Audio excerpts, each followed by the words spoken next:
Moran é sempre otimista, né, Moran? A gente vai sempre tentando entender aqui alguns vieses. Queria entender um pouco da tua leitura também em relação ao atual cenário aqui, né, o impacto disso para o nosso mercado. A gente teve, acho que uma mudança ali muito do mercado com perspectivas de corte de juros lá nos Estados Unidos. O mercado já não está vendo mais esse corte agora em junho, jogando ali as projeções mais à frente. Qual o impacto, né? Como que você está vendo de fato este cenário e o impacto disso para a nossa Bolsa?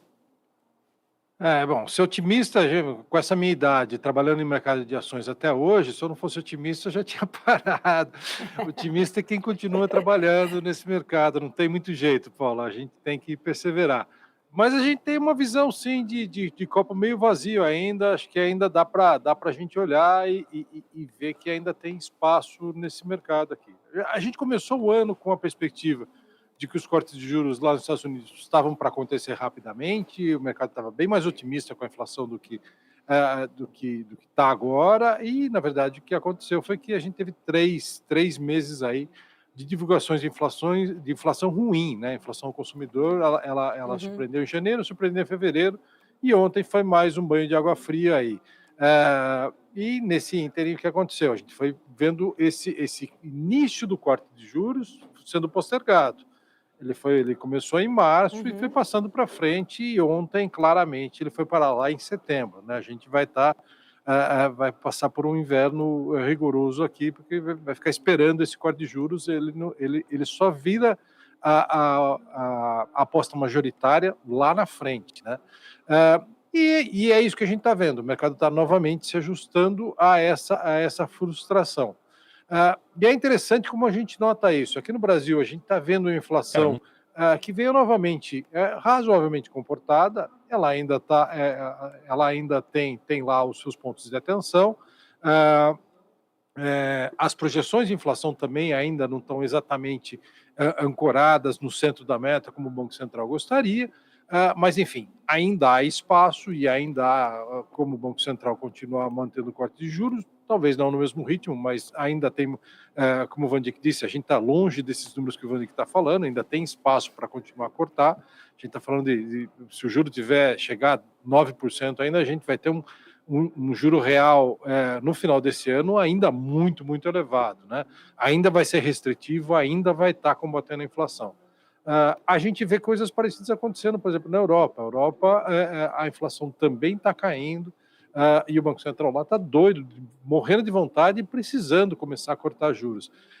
Mas está todo mundo esperando o que acontece nos Estados Unidos. Os Estados Unidos tem tido um especial prazer em frustrar as nossas expectativas, né?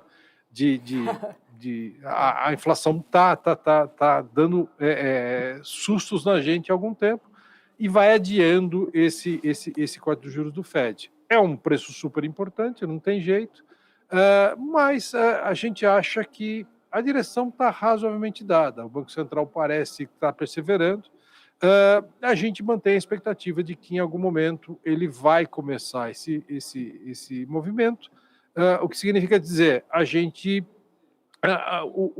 digamos assim, o destino final parece continuar sendo o mesmo, mas a gente sofreu um atraso aí na viagem, tá? E agora é meio que lidar com essa, com Uhum. essa frustração nesse ínterim para a gente, mas o destino parece razoavelmente certo ainda. Destravando, destravando os juros lá nos Estados Unidos, ou melhor, né, destravando o corte de juros lá nos Estados Unidos, você acredita então que a tendência é o mercado aqui conseguir recuperar o fôlego? Recupera também aquele fluxo, você enxerga assim, aquele fluxo estrangeiro que a gente viu saindo da Bolsa? Na verdade, é isso que vai fazer o mercado recuperar o fôlego, né? O mercado só vai recuperar o fôlego, Uhum. é o tal do comprador o comprador marginal, que é o nome bonito para isso, mas é o cara que chega para fazer preço, porque, enfim, os compradores atuais, se ninguém novo chegar, os preços vão continuar nesse nível atual que a gente tem visto, e os preços estão razoavelmente parados aí numa faixa relativamente estreita. O Bovespa tem oscilado aí nos últimos 3 meses, entre 126, nos momentos Uhum. mais dramáticos, até o 129, nos momentos onde ele fica mais animado. Mas é uma faixa relativamente estreita. O que me dá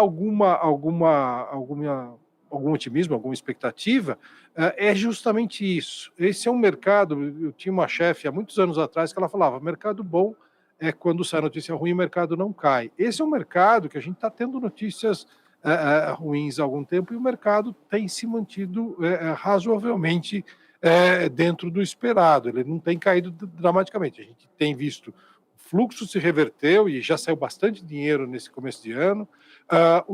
Esse corte de juros tem sido adiado lá nos Estados Unidos, a gente tem visto notícias ruins recorrentes lá do ponto de vista da inflação, sem falar uma porção de outros sustos do ponto de vista geopolítico e tal, a própria governança aqui no Brasil, enfim, a maneira como esse ajuste fiscal tem sido feito, não é exatamente o sonho de ninguém.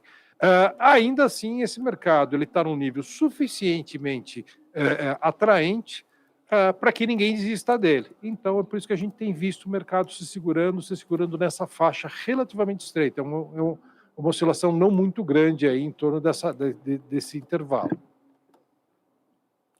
Ô, Moura, ainda, né, tentando entender um pouco da sua visão também ainda ali para o mercado, mas de uma forma geral, como que os investidores eles conseguem fazer esse equilíbrio também entre as oportunidades e esse risco ainda que a gente ainda vê ainda muito associado de continuarmos talvez aí de lado, esperando essa boa notícia vindo dos Estados Unidos para conseguir ter essa alta do nosso índice Bovespa?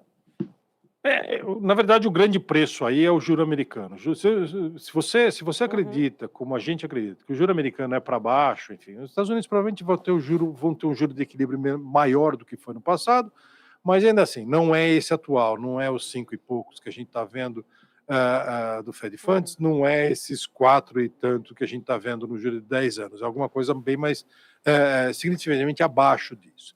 Se você tem essa visão e você usa o grande balizador dos preços de todo o mercado financeiro, para você falar como é que isso impacta os preços aqui no mercado brasileiro, você chega à conclusão que a Bolsa ainda tem muito espaço para andar. A Bolsa está razoavelmente barata.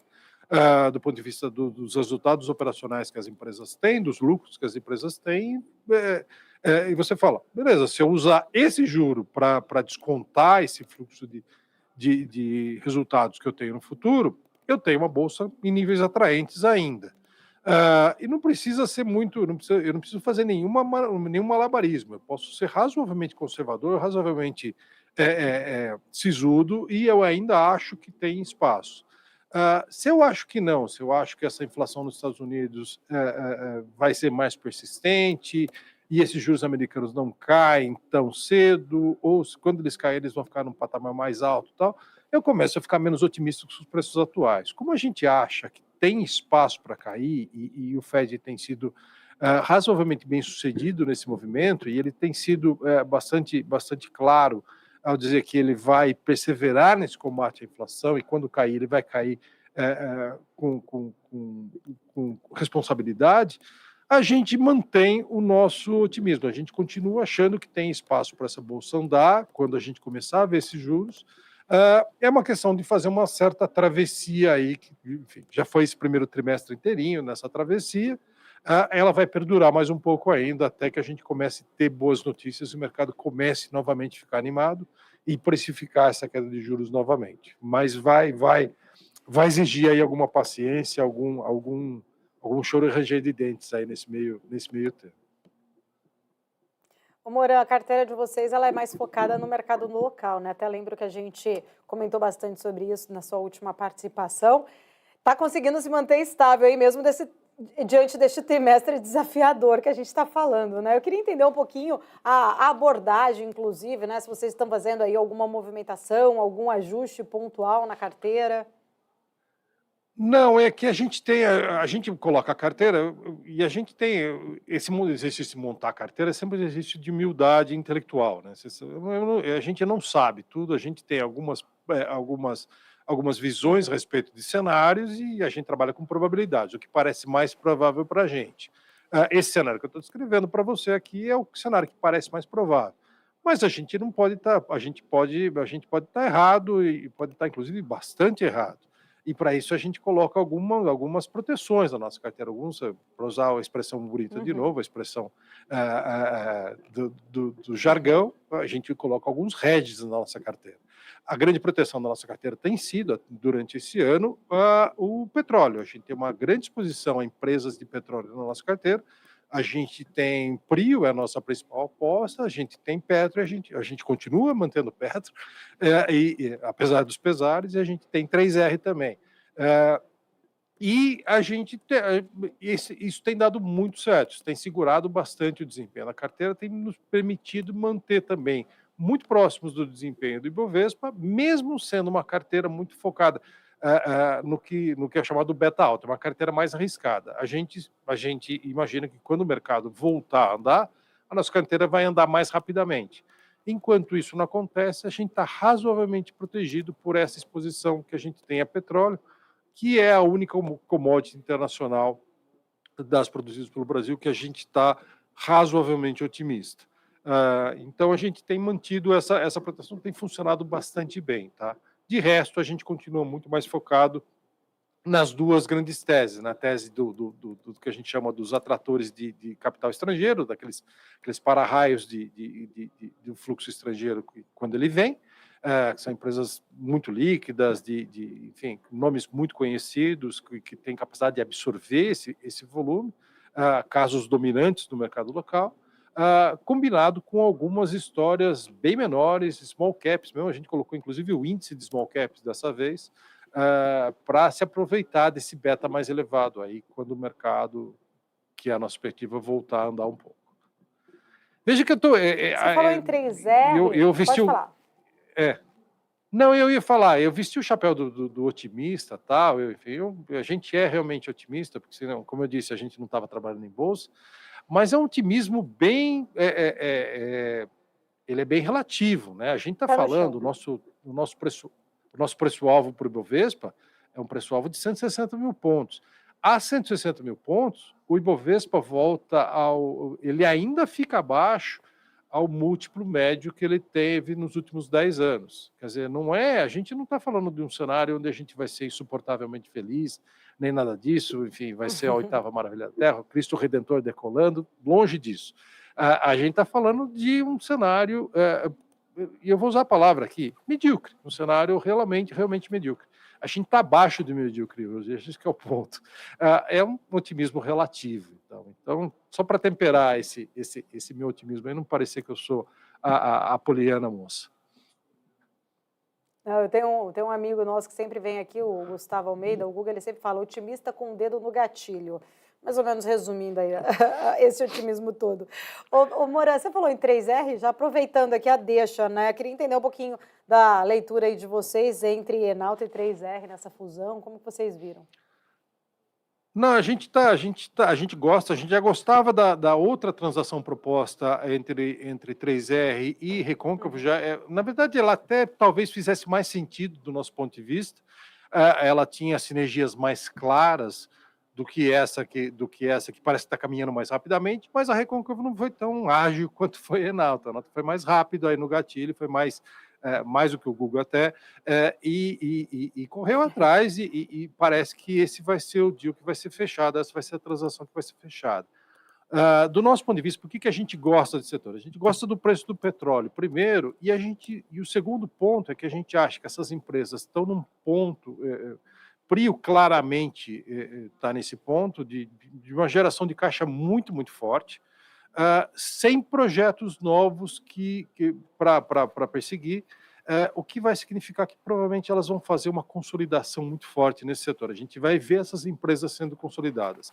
Petrobras não vai mais desinvestir de poços desinteressantes, ela vai manter esses poços interessantes, até infelizmente, para os acionistas de Petrobras, mas toda a história dessas empresas tem sido de revitalização de poços. Esses poços não vindo mais na direção delas, elas vão começar a olhar para elas mesmas. A gente acha que, desde o começo do início da nossa cobertura de 3R Prio, era uma história que a gente estava de olho, a gente acha que vai ter consolidação nesse setor, e essa é a primeira transação de várias que ainda vão acontecer. Tem empresas entre empresas listadas e empresas não listadas. A gente acha que Recôncavo talvez não entre nesse primeiro momento, mas Recôncavo claramente faz sentido para ela pensar em alguma outra alternativa para ganhar escala, para ficar maior e para revitalizar esse caso de investimento. Então, a gente acha que ainda vão acontecer algumas histórias como essa aí. Maravilha. Quero agradecer, Moura. Sempre muito bom um papo contigo. Volte sempre. Então, obrigado. É só convidar que eu estou aqui. Um grande abraço para todo mundo aí e até a próxima.